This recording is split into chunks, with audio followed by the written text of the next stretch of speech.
ओम नमोर्यंताणं नमो सिद्धाणं नमो आर्याणं नमो वज्रायाणं नमो लोहे सव्वसावुणं। मंगलं भगवान् वीरो मंगलं गौतमो गणी मंगलं कुन्दकुन्दार्यो जैनधर्मोऽस्तु मंगलम्। ओंकार बिंदु संयुक्तं नित्यं जायन्ति योगिनः कामदं मोक्षदं चैव ओंकाराय नमो नमः। अहो उपकार जिनवर्णो कुंदनो ध्वनि दिव्यनो जीन कुंद ध्वनि आप्या अहो आ गुरु काननो तुझ ज्ञान ध्यान नो रंग अमया दर्श रहो ओ शिव पद तक तुझ संग माता हाथ ग्रहो।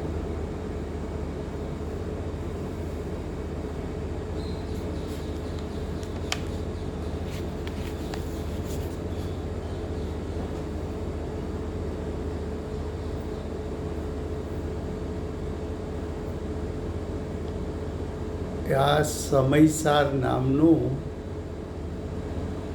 પરમ અધ્યાત્મ શાસ્ત્ર છે. ભગવત कुंदाचार्य देवे समयसार कहने की प्रतिज्ञा की है. समयसार का अर्थ है आत्मा का त्रिकाल शुद्ध स्वरूप. ऐसा त्रिकाल शुद्ध स्वरूप कहने की प्रतिज्ञा इसलिए की है कि त्रिकाल शुद्ध स्वभाव का आश्रय लेकर जीव को सम्यक दर्शन की प्राप्ति करानी है. उसमें विषय चलता है 13वीं गाथा के बाद श्लोक नंबर 8 उसका भावार्थ. कल एक प्रश्न आया है कि आचार्य भगवान ने अमृतचंद्र आचार्य देव ने यहाँ प्रमाण नई निक्षेप उसकी बात क्यों बताई, उसकी आवश्यकता क्या थी. प्रमाण नहीं निक्षेप की बात बताई तो जो विषय चलता है 13वीं गाथा का, तो 13वीं गाथा में आचार्य भगवान का मूल विषय तो ये है कि शुद्ध नहीं से जानना वो सम्यक दर्शन है. तो उसमें ये प्रमाण नहीं निक्षेप की बात क्यों बताई. इस गाथा के साथ उसको कैसे आप रिलेट करोगे, कैसे आप उसको जोड़ेंगे उसके साथ, तो उसका आंसर ये भावार्थ में आएगा. देखिए भावार्थ है, उसमें लिखा है ये प्रमाण द्रव्य पर्याय का ज्ञान करने वाला ज्ञान को प्रमाण ज्ञान कहते हैं. नई आत्मा के एक एक धर्म उसको जानने वाला ज्ञान नई ज्ञान है. निक्षेप जो ज्ञेयों में भेद पड़ता है वो निक्षेप है. तो ये प्रमाण नहीं निक्षेप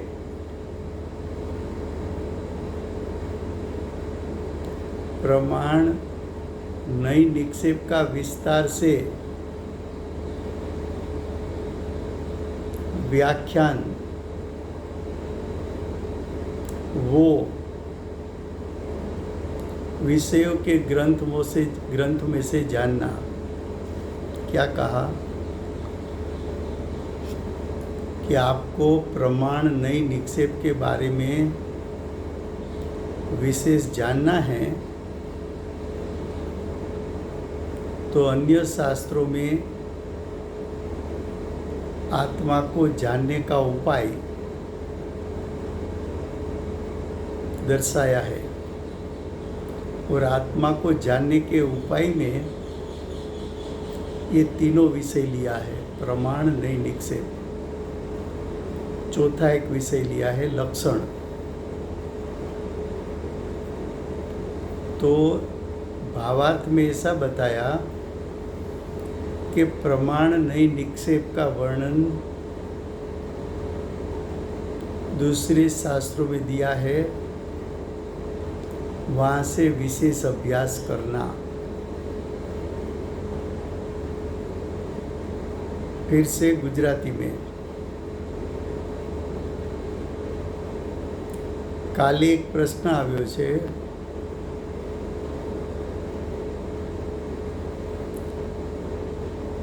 કે આચાર્ય ભગવાન 13મી ગાથામાં તો એમ કહ્યું હતું કે શુદ્ધ નહીંના વિષયને જાણવું તે સમ્યક્ત્વ છે। તો એ વિષયમાં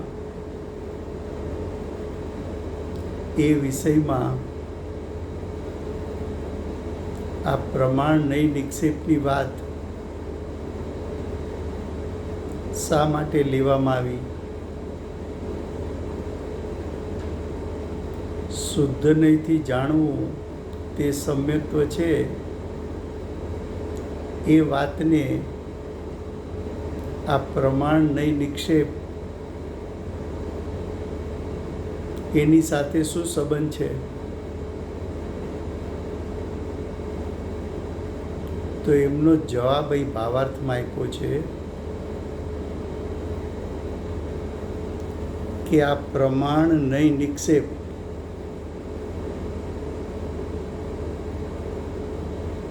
એનો વિસ્તાર અમે અહીં વિશેષ નથી કરતા। વિસ્તારથી તમારે જાણવું હોય તો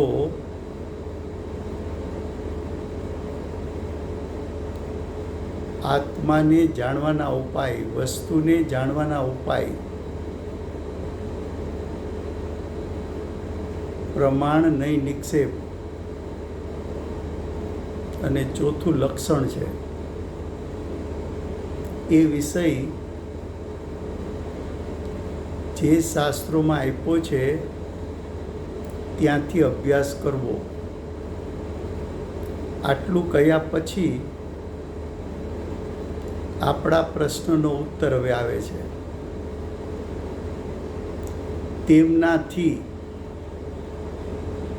તેમનાથી એટલે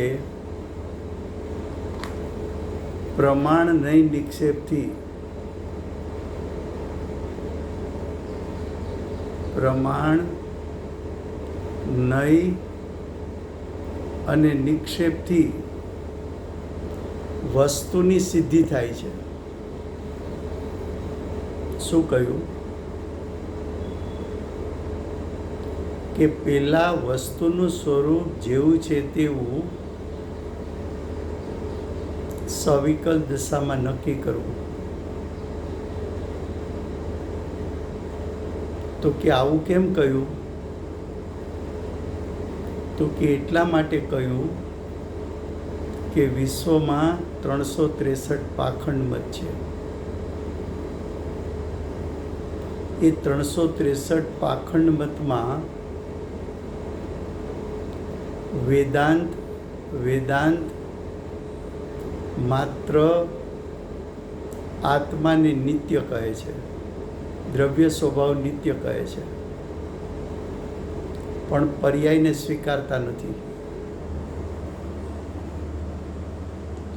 બૌદ્ધ મત માત્ર પર્યાયને સ્વીકારે છે,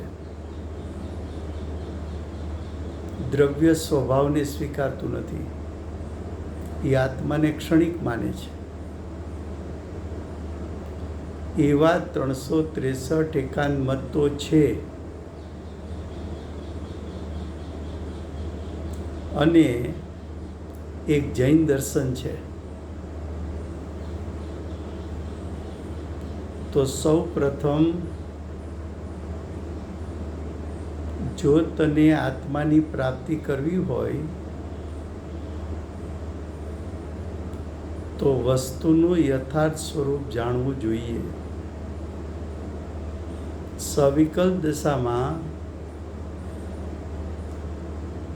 તારે પ્રયોજન આત્મા સાથે હોવાથી પ્રથમ એમ જાણવું કે આત્મા દ્રવ્ય પર્યાય સ્વરૂપ છે.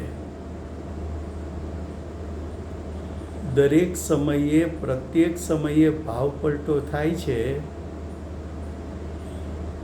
માટે આત્મા અનિત્ય છે. અને અનાદિથી અનંતકાળ ચૈતન્ય સ્વરૂપ, જ્ઞાન આનંદ સ્વરૂપ, ત્રિકાળ પરિપૂર્ણ શુદ્ધ આત્મ સ્વભાવ એ નિત્ય છે. તો આત્માનું એક સ્વરૂપ નિત્ય છે, બીજું સ્વરૂપ અનિત્ય છે. એવો આત્મા દ્રવ્ય પર્યાય સ્વરૂપ છે. એમ સવિકલ્પ દશામાં નિર્ણય કરવા માટે પ્રથમ પ્રમાણનય નિક્ષેપનો અભ્યાસ કરવો.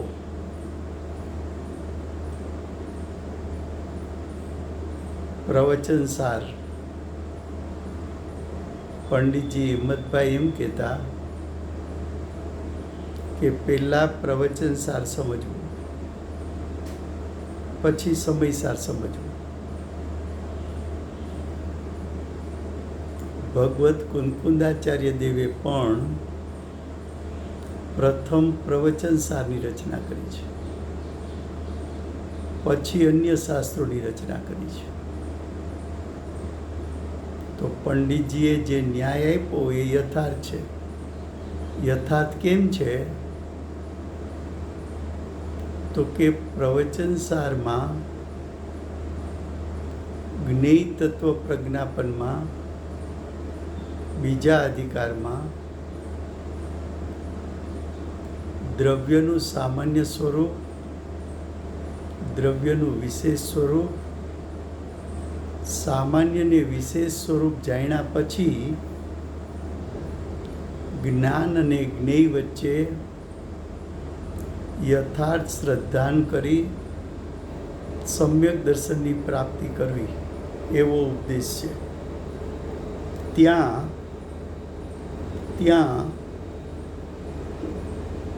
આચાર્ય ભગવંતે 106 ગાથામાં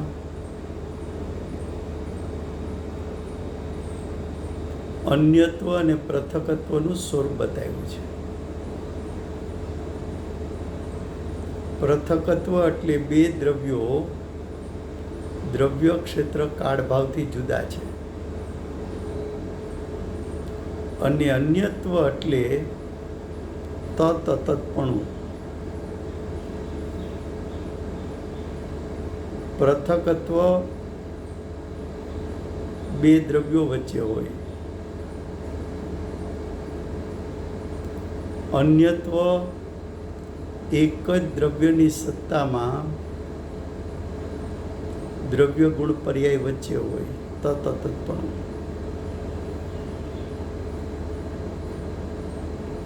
પૃથકત્વમાં તો દ્રવ્ય ક્ષેત્ર કાળ ભાવથી જુદાય છે, પણ અન્યત્વમાં એક જ દ્રવ્યની અંદર દ્રવ્ય સ્વભાવ છે, તે ગુણ સ્વભાવ નથી, પર્યાય સ્વભાવ નથી.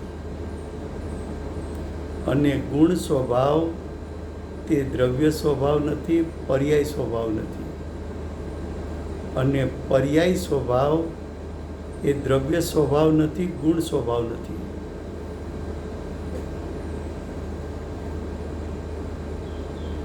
એક જ દ્રવ્યની સત્તાની અંદર દ્રવ્યપણે છે તે તત્પણું છે, અને એ જ દ્રવ્યનું દ્રવ્યપણું એ જ દ્રવ્યના ગુણપણે નથી કે પર્યાયપણે નથી, એનું અતત્પણું, એવી ભિન્નતા. તો કે આવું જ્ઞાન કેમ કરવું? તો કે એટલા માટે કે તારે જીવ અને શરીર વચ્ચે ભેદરૂપ શ્રદ્ધાન કરવું હોય તો પૃથકત્વની વાત કરવી છે. અને જો સ્વભાવ અને વિભાવ વચ્ચે તારે ભેદરૂપ શ્રદ્ધાન કરવું હોય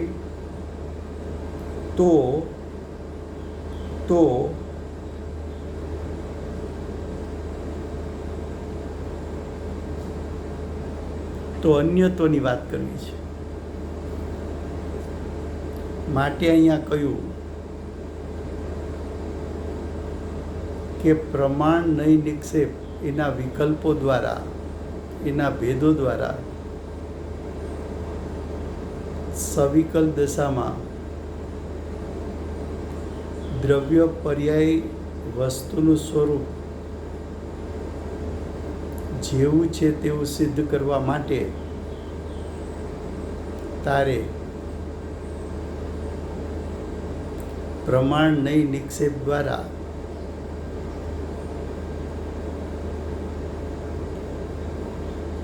વસ્તુનું સ્વરૂપ, વસ્તુનું યથાર્થ સ્વરૂપ જેમ છે તેમ સમજવું. फिर से हिंदी में क्या कहा?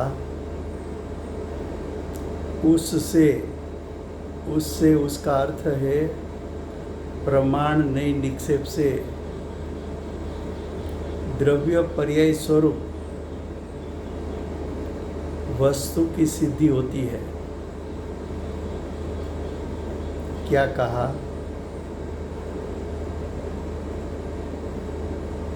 कि सविकल दशा में प्रथम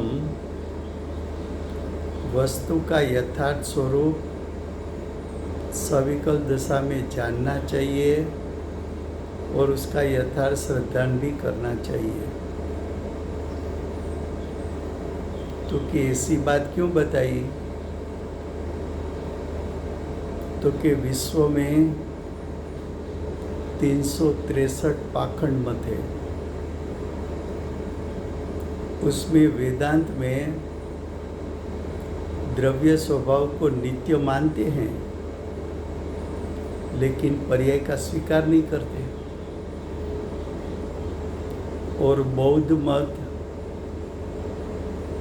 आत्मा क्षणिक है तो पर्याय को स्वीकारते हैं, द्रव्य स्वभाव को स्वीकारते नहीं हैं. जैन दर्शन, जैन मत में तो आत्मा नित्य अनित्य उभयात्मक है ऐसा स्वीकार किया है. प्रति समय उत्पन्न होते हुए भाव एक समय के क्षणिक है, अनित्य है, तो उसकी अनित्यता भी सिद्ध होती है.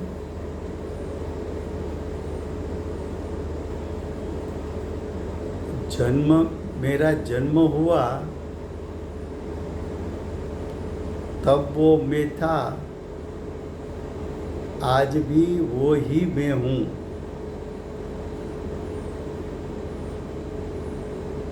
जो महावीर भगवान संसारी थे वही सिद्ध हुए. तो संसारी थे और सिद्ध हुए, वो तो आत्मद्रव्य का नित्यपना बताता है. तो आत्मा नित्य भी है, अनित्य भी है. ऐसा जो आत्मा का सही स्वरूप है,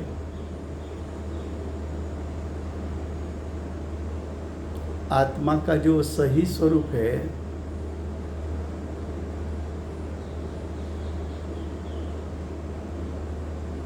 वो द्रव्य पर्याय स्वरूप है।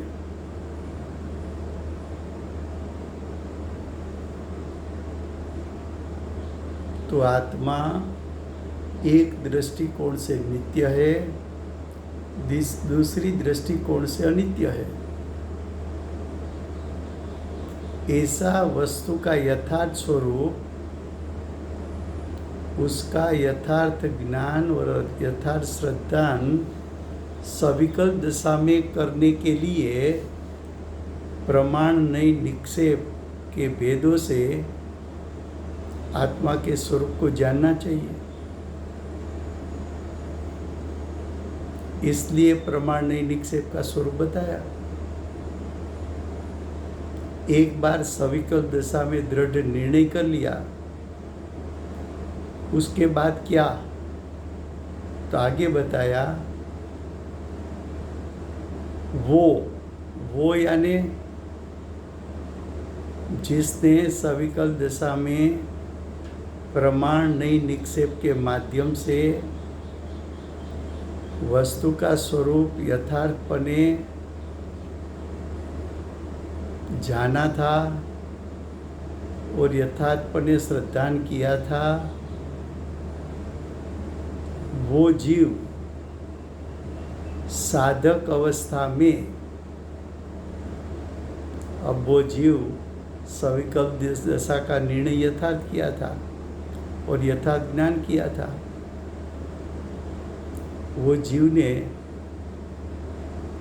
ज्ञायक स्वभाव का आश्रय लेकर सम्यक दर्शन ज्ञान चारित्र प्रकट किया, साधक बना, साधक दशा प्रकट की।